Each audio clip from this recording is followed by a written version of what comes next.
Swayam Prabha. Digital India. Educated India.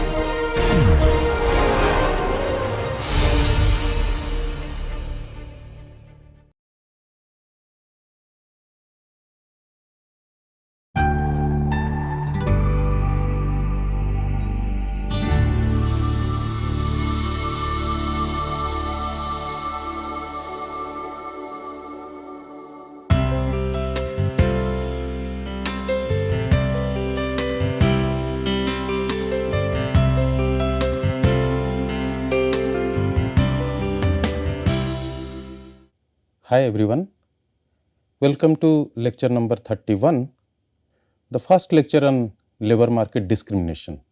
In our last lecture, we discussed about wage structure and wage distribution in the economy. We discussed about the inequality, why inequality occurs in the economy.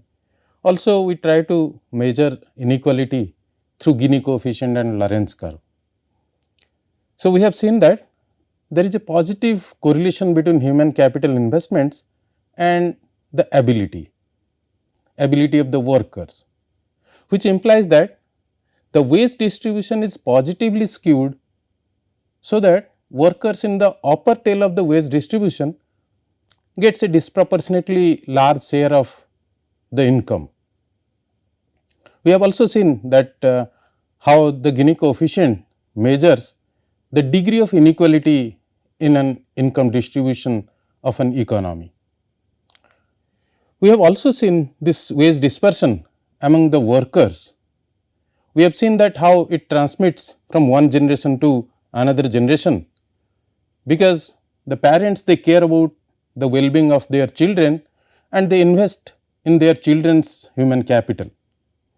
So, we have seen the typical intergenerational correlation, which shows some degree of movement of the regression towards the mean, which means the wage gap between any two families, it narrows across generation.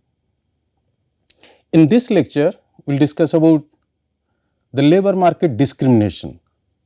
This is one of the important area of labor market. So far, we have analyzed how differences in the characteristics of jobs or the skills of the worker that generates wage dispersion in a competitive labor market. Now, we will discuss that the differences in the earnings, the wages and the employment opportunities may arise even among the equally skilled workers employed in the same job.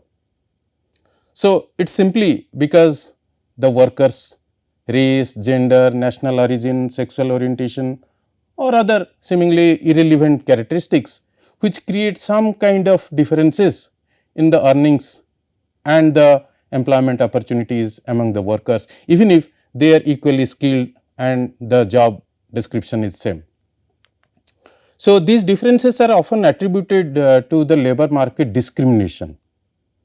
This discrimination occurs when the participants in the marketplace takes into account such factors like race, gender while making the decision and economic exchanges.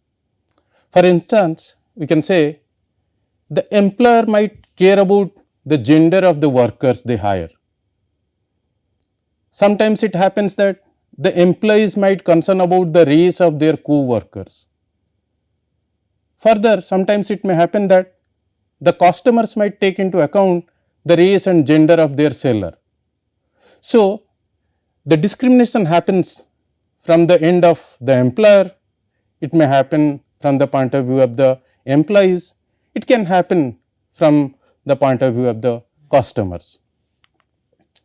Although economists have little to say about the psychological root of this prejudice, we can easily interpret this type of behavior in terms of the language of economics, the cost benefit.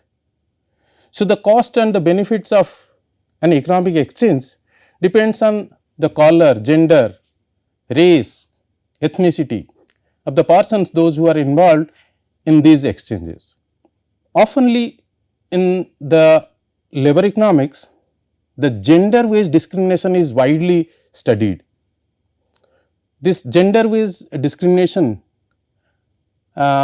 recognized in the field of labor economics, it refers to the phenomena where women are less paid than the men for performing the same work or the work of equal value. So, this is often referred as the gender pay gap. While there are various factors that can attribute to this gender pay gap, like differences in education, experience, occupational choices. However, studies constantly show that a significant proportion of the gap cannot be explained by these factors and is attributed to some degree of discrimination in terms of gender. So, discrimination in labor market refers to the unjust treatment of the individuals based on the characteristics unrelated to their job performance and qualifications. So, this can be manifested in various forms. It can affect hiring, it can affect the promotion, career growth, it can affect wages and other employment conditions. Let us discuss about some of the types of discrimination that happens in the labor market. First and foremost form of discrimination is the gender discrimination. Gender discrimination occurs when employees or the job applicants are treated unfairly on their basis of gender. This can include wage discrimination, this can include hiring biases, promotion barriers. So, wage discrimination among women often earns less than the men for performing the same job. It has been observed that women may be less likely to be hired for certain roles, especially in the male dominated industries. It has also been seen that women may face a glass ceiling, an invisible barrier that prevents them from reaching the higher level positions in their career. It creates some kind of promotion barriers. So, gender discrimination is a crucial aspect in the labor market. Further, workers are discriminated on the basis of their race, ethnicity. So, racial and ethnic discrimination involves unfair treatment based on the race or ethnicity, which includes also the hiring discrimination, which includes the wage disparities, promotion and job segregations. Also, it leads to sometimes workplace harassment. So, minority candidates may be less likely to be called for interview or hired. So, create some kind of hiring discrimination. People of color often earn less than their white counterparts, leads to some kind of wage disparities. Further, minorities might be passed over for promotion or steered into lower paying, less prestigious positions in the labor market. Sometimes the work environment becomes hostile or intimidating, which relates to some kind of workplace harassment based on the race or ethnicity of the workers. Further, workers face discrimination as per their age. Age discrimination occurs when the employees or the job applicants are treated unfavorably because of their age. This is often directed as the older workers, but can affect the younger workers also. There could be some kind of hiring biases, like old applicants may be overlooked in favor of younger candidates when they apply for certain jobs. For promotion and training, old workers may be denied some promotion or professional development opportunities. Employers might face some kind of pressure and they can pressurize the old employees to retire early. So, these are different types of discrimination which happens on the basis of age of the worker. Further, the discrimination can be in the form of disability discrimination, which involves unfair treatment individuals with their some kind of disability which they have in terms of physical. Sometimes this discrimination is there in the form of sexual orientation, gender identity, There are religious discriminations are also there in the labor market. Often it has been seen that discrimination happens based on the workers' national origin. In a globalized world, workers migrate from one place to another, across the state boundaries, across the country boundaries. So, discrimination based on national origin affects the individuals who are treated unfavorably because they are from a particular country or a particular part of the world, or because their ethnicity or ascent. So, this kind of discrimination also includes in the form of hiring and wage gaps. Immigrants or individuals they perceive to be from certain region may find hiring biases or wage disparities. With the background of different national origin, they face some kind of workplace harassments based on their behavior. Promotion barriers are also there, which limits the career advancement of these immigrants, the individuals from certain national backgrounds. There is intersectional discrimination happens in the labor market. It is not just one discrimination happens in isolation with the others. So, intersectionalities are there. Intersectional discrimination recognize that the individuals may face multiple and overlapping form of discrimination simultaneously. For instance, a woman of color may experience both gender and racial discrimination. So, the degree of discrimination and the severity of discrimination increases in when the individual faces multiple layer of discrimination in the labor market. So, while addressing this discrimination, the certain rules has to be taken into consideration, legislation and policies are there, diversity and inclusion programs are there, training and education plays a significant role in addressing discrimination in the labor market. Monitoring and enforcement of certain laws also lead to reduce certain amount of discrimination in the labor market. So, while combating discrimination in the labor market, it requires a comprehensive strategy which includes strong anti-discriminatory laws and policies and initiatives to promote diverse and inclusive workplace. Further, regular training on discrimination and diversity of the employees and the management is required to reduce discrimination in the workplace. However, the vigilant enforcement of anti-discriminatory laws and policies, which includes regular audits and reporting the mechanism, will lead to reduce the discrimination in the workplace. So, all these aspects has to be taken into consideration simultaneously and in a holistic approach. When we talk about wage discrimination can have several and severe significant economic implications. The implications could have been at the level of individuals and also at the aggregate level in the society. The important implication is the loss of talent and productivity. So, when individuals are less paid solely based on the factors such as gender, race and other characteristics, which is unrelated to their job performance, then it can lead to the talented individuals, they are being discouraged from entering certain professions or staying in the workforce.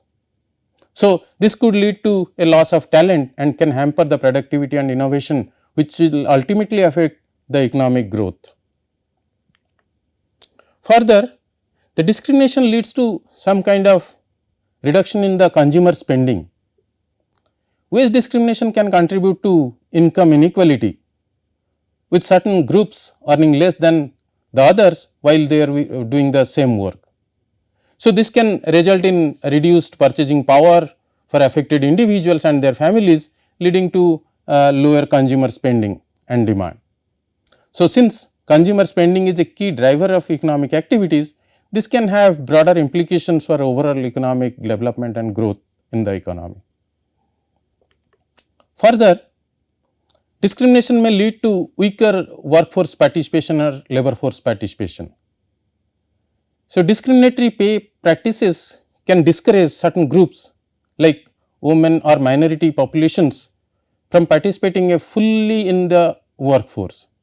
So, when they face some kind of discrimination, they feel alienated, they keep themselves out of the workforce or the labor force. So, this can result in a smaller labor force and reduced economic output. Further, if the individuals feel that they are undervalued or unfairly treated or unfairly compensated, they may be less motivated to engage fully in their workplace and leading to decrease in the productivity. So, discrimination has significant impact on lowering the workforce and labor force participation rate. Further, this discrimination in the labor market can lead to poverty and inequality.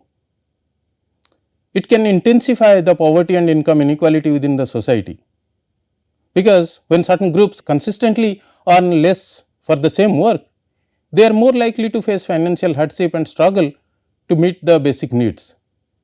So, this can perpetuate the cycles of poverty and limit the opportunity for social mobility, which ultimately widens the gap between the rich and the poor in the economy, which will lead to the income inequality.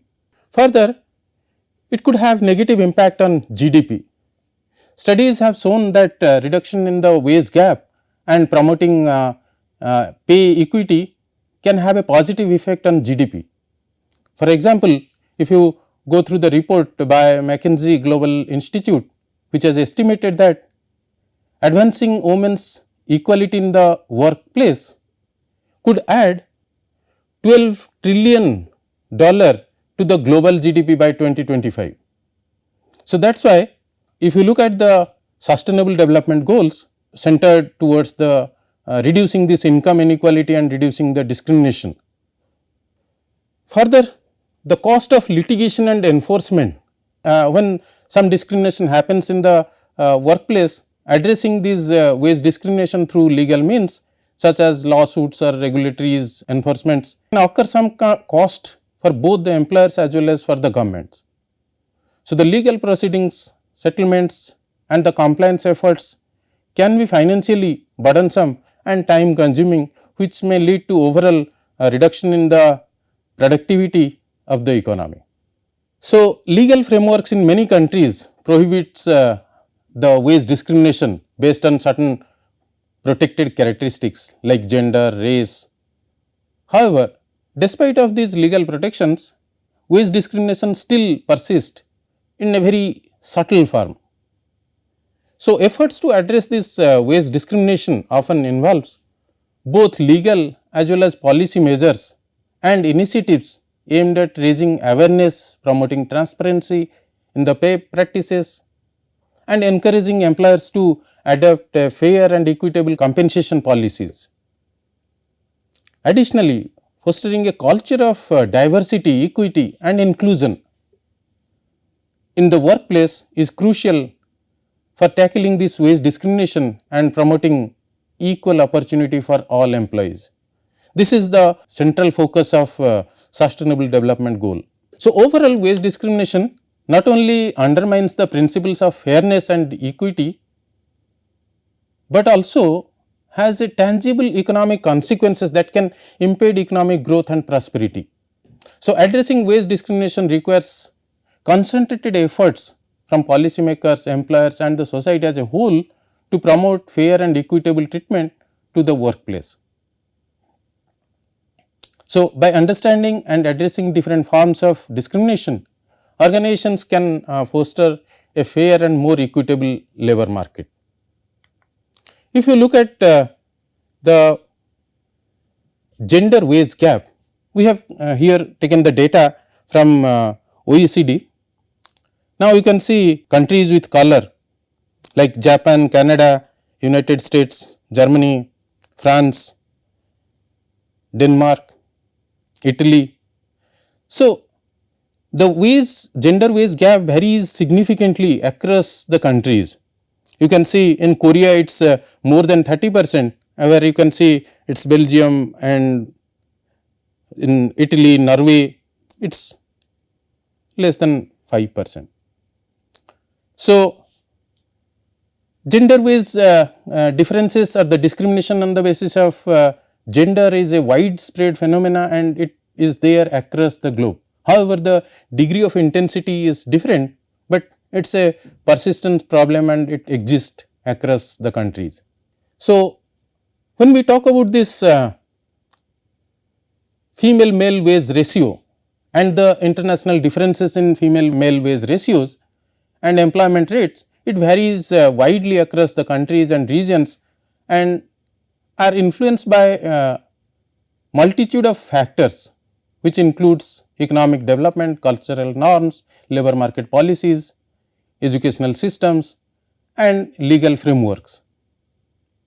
So, let us discuss about that why there is a wide range of variations are there in the form of across the countries in the form of gender pay gap. First and foremost factor is the economic factor, economic development. Generally, more developed countries tend to have a smaller gender wage gap and higher female labor force participation rates compared to less developed countries. So, this is often attributed to the factors such as increase in the access to education, healthcare and the greater economic opportunities for the women in the developed countries, and there is a stronger legal protection against discrimination. Further, cultural norms and social norms plays a significant role in wage pay gap across gender, across the countries. So, cultural attitude towards the gender roles and women's participation in the workforce very significantly observed across the countries and the cultures. So, in some societies the traditional gender roles may discourage women from pursuing careers or entering certain fields, leading to lower employment rates and widening this wage gap. Further, labor market policies, active labor market policies play a significant role. Government policies and regulations related to labor market practices including minimum wage laws, anti-discriminatory legislations, parental leave policies and child care supports. These can have a significant impact on the female male wage differential and employment rate across the countries. So, different countries have different practices in terms of different legislations. So, countries with progressive policies that promotes gender equality and work life balance tend to have more narrow gender wage gap and higher female labor force participation in their economy. Further, education and skill plays a significant role in lessening this gender pay gap. So, gender disparities in education and skill training can affect women's access to higher paying jobs and opportunities for the career advancement, which in turn can contribute to the difference in the wage ratio and employment rates. So, efforts to improve these educational opportunities for girls and the women can help narrow down this gap over time. Further, the occupational segregation in terms of where the men and women are concentrated in different industries and occupations. Some occupations are more male oriented, some occupations are more female oriented. So, this segregation of occupations, different industries and in different occupations is a major contributor to this gender differential. So, male dominated fields often offer higher wages and better opportunities for advancement, while female dominated fields may be undervalued and underpaid. In 21st century, globalization and trade cannot be ignored, playing some role in labor market discrimination. Economic globalization and trade liberalization can have a mixed effect on gender wage differentials and employment rates. While increase in the trade and foreign investment can create some new job opportunities for women in export oriented industries, they can also see some kind of inequalities by reinforcing this gendered pattern of employment and wage discrimination. So, in one aspect it is creating some kind of jobs, in the other side it can lead to some kind of inequalities in the participation in the jobs by the male and female. Certain social welfare policies plays a significant role in gender discrimination. So, the presence of robust social welfare policies such as universal health care, unemployment benefits and social assistance programs can help to mitigate the negative economic consequences of this wage discrimination and unequal employment opportunities, particularly for marginalized groups. Overall, while addressing these international differences in male-female wage ratio, the employment rates require a comprehensive approach that encompasses the legal, policy and cultural norms which aims at promoting gender equality, eliminating discrimination and creating an enable environment for the women's full participation in the workforce. In our next lecture, we will discuss about the economics of discrimination and the discrimination coefficient, how we can measure discrimination and what is the impact of economic outcomes of discrimination when the agents do some kind of exchanges. Thank you.